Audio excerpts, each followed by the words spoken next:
Is Donald Trump a true peacemaker? Well, this question echoes across the global stage. He makes bold claims. He says he can end wars in mere days. We see this narrative play out in two of the world's most volatile regions. The intractable conflict in Ukraine and the simmering tensions of the Middle East serve as his primary test cases. Supporters see a strong leader cutting through diplomatic red tape. Critics see a showman whose actions often escalate tensions before offering any resolution. The truth, as always, requires a closer look at the facts on the ground, separating the powerful rhetoric from the tangible results.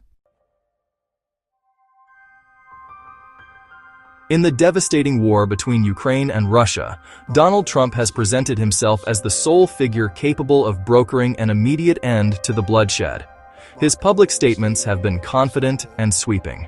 He has repeatedly claimed he could have a deal done within 24 hours of taking office.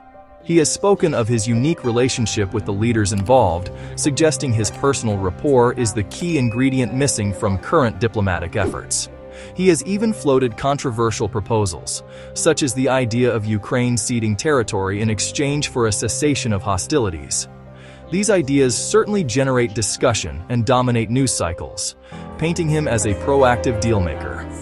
However, the gap between these grand pronouncements and the reality on the ground remains vast. The Middle East presents an even more complex picture of Trump's peacemaking claims. His strategy has mixed aggressive military action with subsequent calls for diplomacy.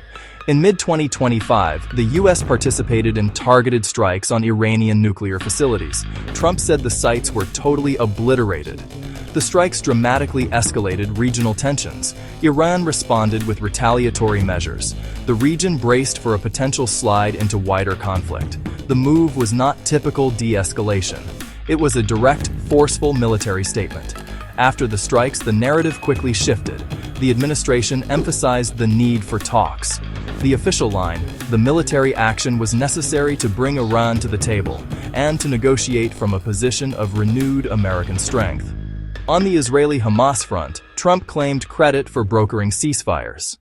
The question of whether bombing and peacemaking can coexist is at the heart of the debate over Donald Trump's foreign policy. On one side of the argument is the classic doctrine of peace through strength.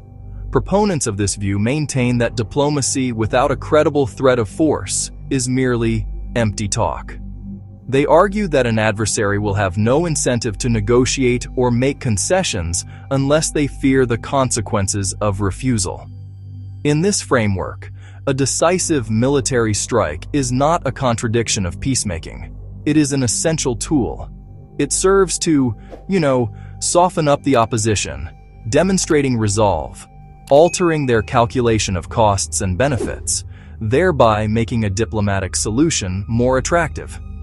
This strategy, often called coercive diplomacy, carries immense risks. The primary danger is miscalculation.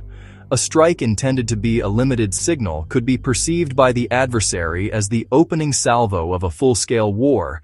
So, is Donald Trump a peacemaker? Based on the evidence available as of late 2025, the title does not fully fit the record. He is, without question, a powerful dealmaker who has successfully disrupted traditional diplomatic norms.